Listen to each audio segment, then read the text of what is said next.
കണ്ണൂരിൽ 14 വയസ്സുകാരനെ ലൈംഗികമായി പീഡിപ്പിച്ച കേസിൽ ഒളിവിൽ കഴിഞ്ഞിരുന്ന മദ്രസ അധ്യാപകനെ തലശ്ശേരി പോലീസ് ഡൽഹിയിൽ നിന്ന് പിടികൂടി. മയിൽ സ്വദേശിയായ കുഞ്ഞി അഹമ്മദാണ് പോലീസിന്റെ പ്രത്യേക അന്വേഷണ സംഘത്തിന്റെ പിടിയിലായത്. മെയ് 15-നാണ് കേസിനാസ്പദമായി സംഭവം നടക്കുന്നത്. തലശ്ശേരിയിലെ ജുമാ മസ്ജിദിൽ താമസിച്ച് പഠനം നടത്തി വന്നിരുന്ന 14 വയസ്സുകാരനെയാണ് ഇയാൾ ലൈംഗികമായി പീഡിപ്പിച്ചത്. കുട്ടിയുടെ മാതാവ് നൽകിയ പരാതിയുടെ അടിസ്ഥാനത്തിൽ പോലീസ് കേസെടുത്തതിന് പിന്നാലെ പ്രതി ഒളിവിൽ പോവുകയായിരുന്നു. കേസ് രജിസ്റ്റർ ചെയ്തതോടെ സംസ്ഥാനം വിട്ട പ്രതി ആദ്യം മംഗളൂരുവിലേക്കും തുടർന്ന് മടിക്കേരിയിലേക്കും കടന്നതായി പോലീസ് അന്വേഷണത്തിൽ കണ്ടെത്തിയിരുന്നു. ഇതിനുശേഷമാണ് ജൂൺ മാസത്തോടെ ഇയാൾ ഡൽഹിയിലേക്ക് മാറിയത്. ഡൽഹിയിലെ നിസാമുദ്ദീൻ ദർഗയ്ക്ക് സമീപം വേഷം മാറി തിരിച്ചറിയാത്ത വിധം ഒളിവിൽ കഴിയുകയായിരുന്നു ഇയാൾ.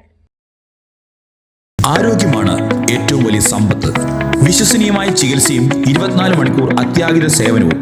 ജനറൽ മെഡിസിൻ, ENT, ഫിസിയോതെറാപ്പി, ശിശുരോഗ വിഭാഗം, ECG, ലാബ്, ഫാർമസി തുടങ്ങി സമഗ്ര ആരോഗ്യ സേവനങ്ങൾ ഇനി ഒരൊറ്റ കുടക്കീഴിൽ.